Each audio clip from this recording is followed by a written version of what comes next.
Dungeons & Dragons' newest adventure and starter set, Heroes of the Borderlands, has arrived, and let me tell you, it's an adventure. Let's talk about it. Heroes of the Borderlands. So, I imagine most people know this by now, but Heroes of the Borderlands is a riff of the original starter set. Like it's one of the OGs. Keep on the Borderlands came out in December of 1979, so this adventure has been running for nearly 50 years at this point.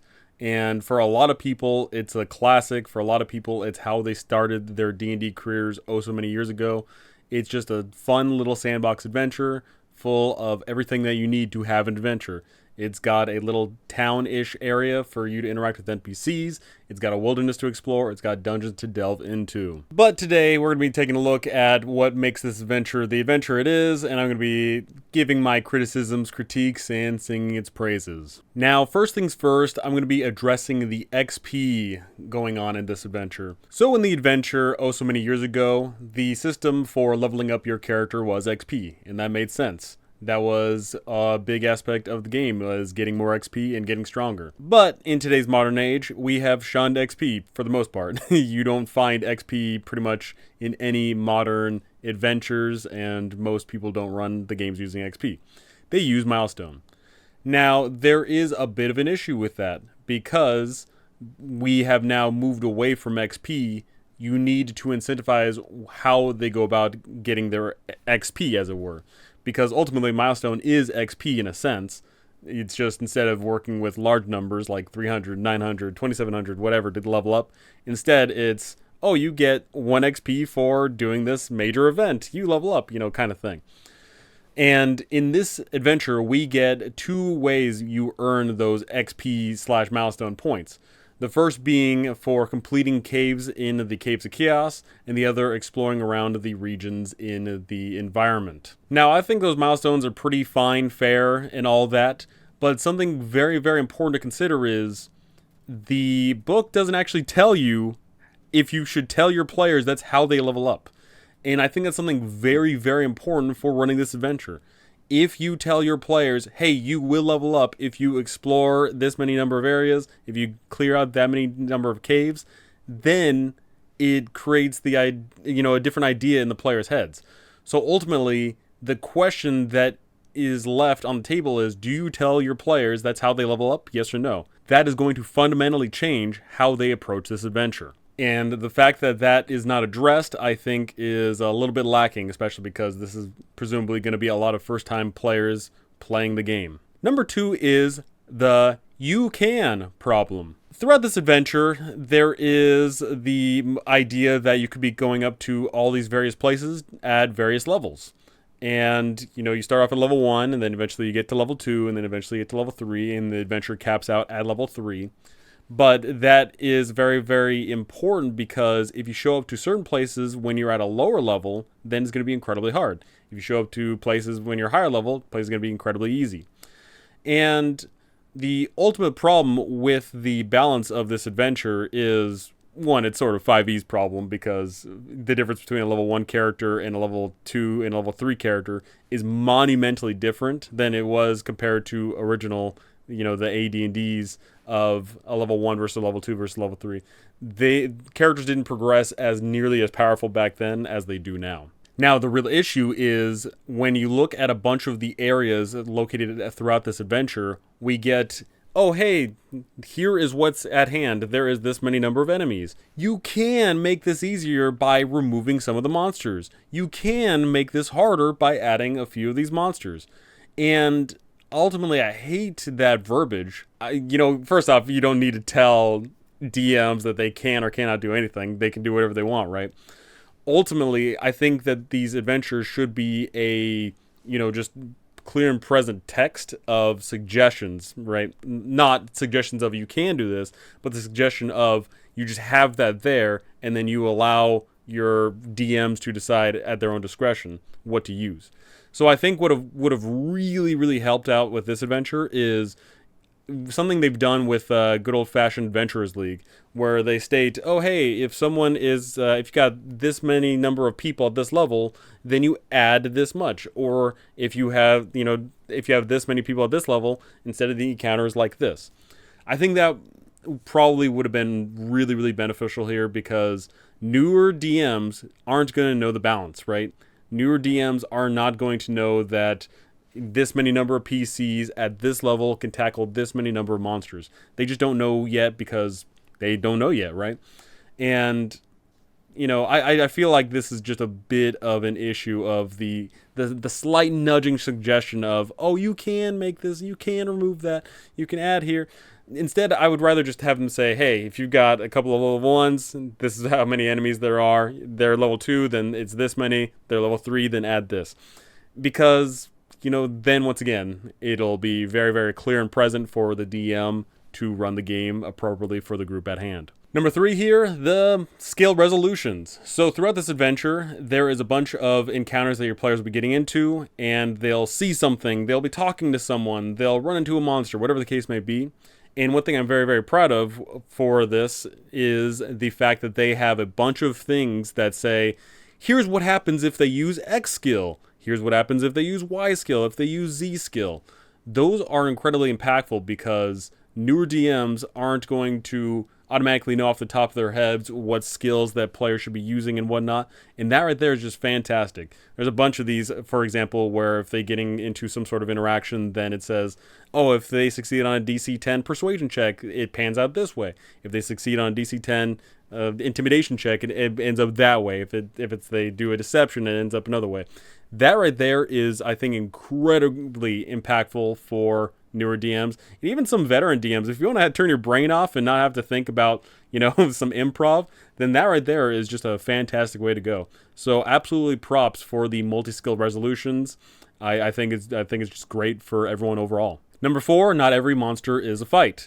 So ultimately, I think a lot of people probably get the idea, the perception, if they show up and they're brand new to Dungeons & Dragons, that you see a monster, you kill a monster.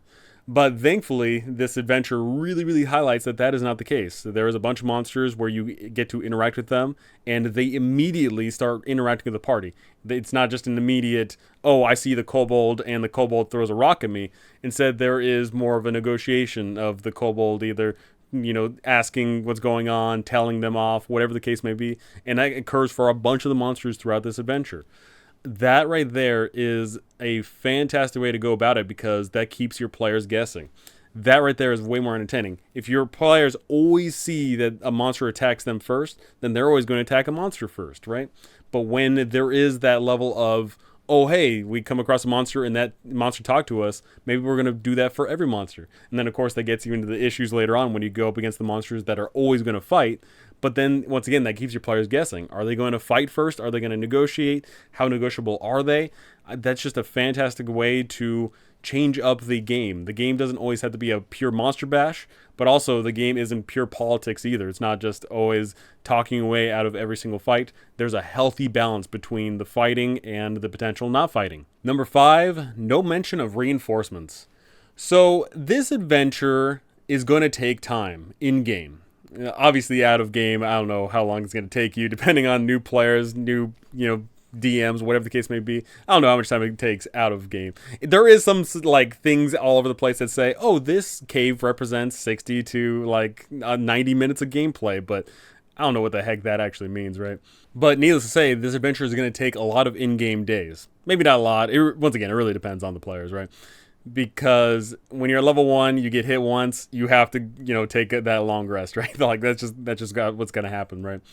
So ultimately, there is a bit of an issue, I feel, with the Caves of Chaos in particular, in that there is no semblance of time passing. So in the original version, there actually is mentions that monsters will continuously reinforce the caves over the course of time, which I believe makes sense. If there's a large conglomeration of monsters, then more monsters are going to show up. And then, of course, depending on the monsters that are doing such recruitment, it'll change. Maybe the hobgoblins are recruiting more hobgoblins. Maybe the hobgoblins are press ganging some other monsters. Whatever the case may be, more monsters are showing up. I feel like that makes sense. But unfortunately, there is a lack of that mentioned in this newest version. And I feel like that presents the bit of a problem of it makes the world not feel... It lacks the verisimilitude. If you have a DM that doesn't think about that, then what's going to happen is your players may catch on to that. They go to the caves, they get into one little fight, they go back to town, rest up, and repeat process because they know that it's never going to get any stronger. There's not going to be any more monsters. I feel like that is a bit of an issue, and I think that just literally one throwaway sentence somewhere that said, over the course of time, more monsters appear, replenish. If your players delve into a cave and they don't finish the cave, then reinforcements show up after X number of days, like 1d4 days or whatever. I feel like that would have been really, really helpful, but sadly that is missing. Number 6, the wilderness is fun. So thankfully, the world is not just all the keep and the caves of chaos. There is the wilderness. The wilderness is there to be explored, and thankfully there's a decent amount to do. And not only is there these 4 areas to explore around in, each of those areas comes with a D4 of a really big set piece encounter. But then every place also gets a D8 of kind of like a couple of sentences encounters. And I think that really, really livens the place up. That right there, I think, is very, very good. I feel like they should have had this in addition to, like, they should have had random encounter rolls and stuff for the Caves of Chaos itself. But sadly, we're missing that. But needless to say, the wilderness has a lot going on for it. Your players are, in fact, rewarded for exploring around because there is magic items to be found, gold to be found, NPCs to be interacted with out there. The wilderness actually rewards them for going out and exploring it, which is very, very important. Your players need to be rewarded for doing what they're supposed to be doing here, the adventure. Number 7, the keep is fun. So, equally as important to a sandbox adventure, in addition to, of course, the wilderness and the dungeons that they explore around in, they need civilization. And thankfully, we are, spoiled for choice here. The keep is got a lot of things going on for it. There's a lot of named NPCs to interact with, which is really funny because the original keep on the Borderlands it had NPCs, but they weren't named, so you, as a DM, just had to come up with all these names on the, you typically on the spot, you'd be like, oh, great, what's this person's name, what's that person's name? But the keep in this one here has a bunch of these NPCs. Every single NPC has little rumors going on, so that's a great way to, feed into the world. There's a whole bunch of quests to be done here in the keep, and those give their own sets of rewards, whether that be gold or whether that be some sort of reputation gain or something. But all of the quests, once again, give you rewards, which is good. You should be rewarded for going out and adventuring. Great, great stuff. And also, very, very importantly, is in addition to all this gold that you're earning from the wilderness, from the keep, from the Caves of Chaos, there's ways to spend that gold in this place. That is very, very good. I feel like in the past that there's been a lot of D&D adventures that you get a bunch of gold, but then there's nothing to spend the gold on. Thankfully, here in this low-level environment, you're constantly spending that gold, and that's a good thing. Number 8, the no direction dilemma. So, I personally like sandboxes. I personally do. But ultimately, I know that there's a lot of people who don't like sandboxes. I know that there's a lot of people who want to be shown into a direction. There's a lot of people that want to be at least given some semblance of a reason as to why. Because, once again, when you look at old school philosophy of Dungeons and Dragons, a lot of the action came from you deciding on what you want to do. You just plop your players into the keep on the Borderlands and you say, hey, there's monsters around. And then your players say, cool, we're going to go kill them and get all their loot. Nowadays, I feel like more modern audiences probably want that semblance of why. And I think that's perfectly fine. But unfortunately, there really isn't too much of a drive to go into the Caves of Chaos. There is like some throwaway lines here and there that, monsters are swelling up and whatnot, and maybe there's some bad, mischievous things going on. And maybe that's enough to spur some people into going, but I feel like there could have been at least a couple of hooks or something, like someone could have gotten kidnapped and then you have to go save them. It could have been the monsters stole some powerful artifact and you need to go retrieve it. There could have been any number of things, like just really, really simple, mundane, throwaway lines here of reasons as to why to go in there.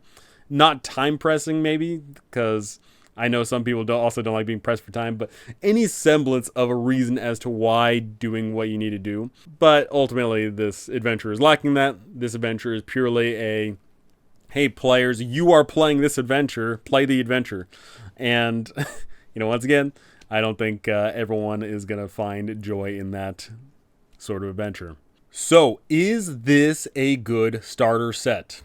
Ultimately, when you look at the starter sets for 5e in particular, we've had some we've had some hits and misses, in my personal opinion. I know not everyone agrees with me there, but I personally think that the majority of the starter sets have not been so bueno. Ultimately, I think that this is a good starter set. It teaches the game. It lays out all the rules, all the roles. It teaches you fundamentals for creating adventures in regards of, what do you expect in a sandbox adventure. Unfortunately, once again, I think that there is a bit of an issue in regards of, like there's none of that, like it made like major arc and quest, But ultimately, I think it's a incredible starting set. I think it is probably the best starter set, if I had to guess, except for that major nitpick of no overarching quest. Even if you don't want to use that overarching quest, I think it would just been good to have it. But overall, I think it's absolutely fantastic. Just a few lines. I think literally maybe like less than 2 paragraphs more of words, and then this starter set would have been the best by leaps and bounds. But I think just like a few sentences here and there, just a few lines of text, I think could have really elevated this, which is, once again, I think that's high praise of if you're that close to being really, really good, then you're still, really good, right? So I think that this is a good starter set for new players. I think it's a good starter set for new DMs. Now, do I recommend this if you are a D&D vet, if you are a veteran DM, if you are a veteran players, whatever the case may be? Do I think that this is worth running for veterans? Ultimately, no. I think that there are better sandboxes for veteran players. However, I will say that the template for making a great sandbox is found in here, right? Make a town full of NPCs, quests, and rumors. Right there, that spawns just so much fun interaction with your players. Make a wilderness full of life. Have it be where the wilderness isn't just a painting. Have it be where there is actually things going on in the wilderness. The wilderness feels organic. It feels lived in. You feel that verisimilitude.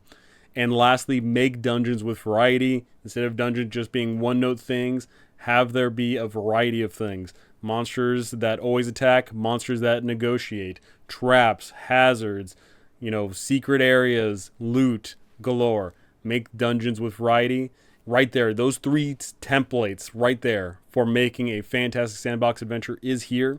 So if you truly do want to study what it means to have just a solid sandbox, then this is well worth it. But overall, if I had a bunch of veteran players that have played in all sorts of various campaigns, various settings, various locales, I don't think that this is well worth it to play in, especially because I know that there's a lot of people who do not like levels 1 and 2 in particular. I personally like low-level D&D myself, but I know a lot of people want to move on to higher levels, and I don't think that this adventure is well worth running if you do scale it to higher levels, because then you have to scale everything else, and I just think that if you want to have a higher level experience, then go somewhere else. So for being the debut adventure / starting set of D&D 2024 rules, I think they did pretty freaking good. I think they did incredibly well.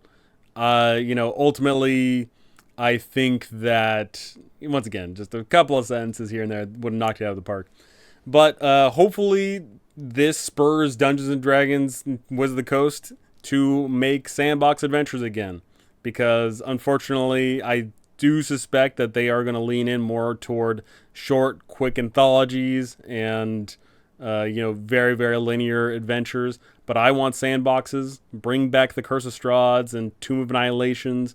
Make sandboxes full of interesting locales and various places and different variety for how you engage in the game. Because ultimately, I'm just saddened by the linear adventures over and over and over again, because I feel like there's not enough variety for DMs to run them multiple times. And of course, players probably would never want to run those adventures ever again. But those are my thoughts on Heroes of the Borderlands. What are your takes? How do you feel about Heroes of the Borderlands? Do you think it compares to Keep on the Borderlands? Do you think it's better? Do you think it's worse? Do you not even know about the Keep on the Borderlands? Do you plan on playing this as a player? Plan on running this as a DM? What are you going to do about it? Running for new people, running for old people? What's going on with that? I want to hear all those things because I love hearing people talk about getting people roped into D&D because this hobby is absolutely awesome and we need more people roped in, and I sincerely hope that this is going to rope a lot of people in. But that's going to do it for me. Thank you so much for watching. Thank you for listening. Thank you for liking, commenting, subscribing, doing all that great stuff. And I cannot wait to see you all in the next one. I didn't mention it throughout the review because it's pretty supplementary, but the magic items table is actually really fun in this. We get a whole bunch of classic things like the boots and cloaks of Elvenkind. You get your staple +1 mace and +1 plate armors and stuff. You know, I just think that those are just so iconic and so classic that it just feels like just classic D&D. And that's honestly what I think newer players should be really seeing when they approach, because they get the classic stuff right off the gate. And then once they start diving into D&D more and more, they get to start seeing all the cool, awesome stuff.